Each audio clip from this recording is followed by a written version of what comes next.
So, spiritual extremists, one final video from inside the temple.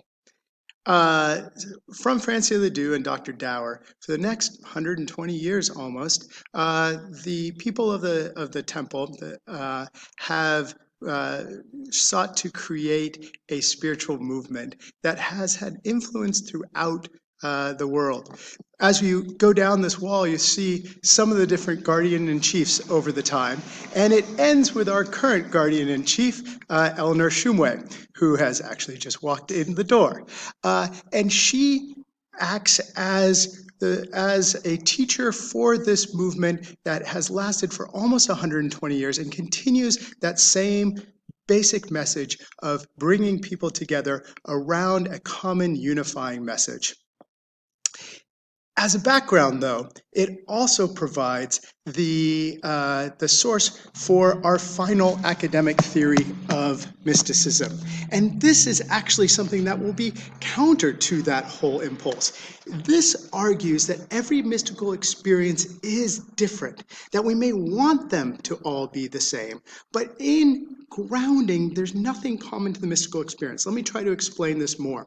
It's very much connected with a philosophical theory by a guy named Stephen Katz. What he argues is that we may have pure mystical experiences, but the second we try to understand those mystical experiences, they're already mediated by our brain's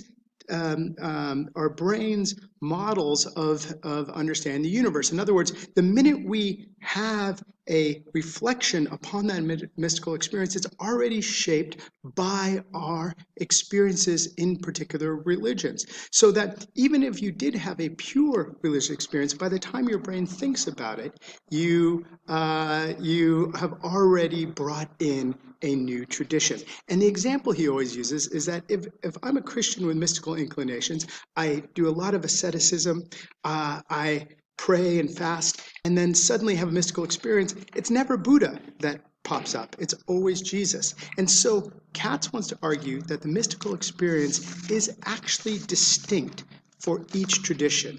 And the great Jewish historian Gershom Schlom said this back in the 1950s, where he said there's no mysticism as such. There's only mysticism of a particular religious system: Christian, Islamic, Jewish mysticism, and so on. So no one is just a mystic. There's always some adjective connected to it. There's always a context connected to it. And the very experience is anticipated and shaped by one's expectations. There can be no pure mystical experience. And this then is the polar opposite of theory one, that said mysticism is what unites all people together. So 4 theories on mysticism that you should know, and we will allow the temple to begin its service.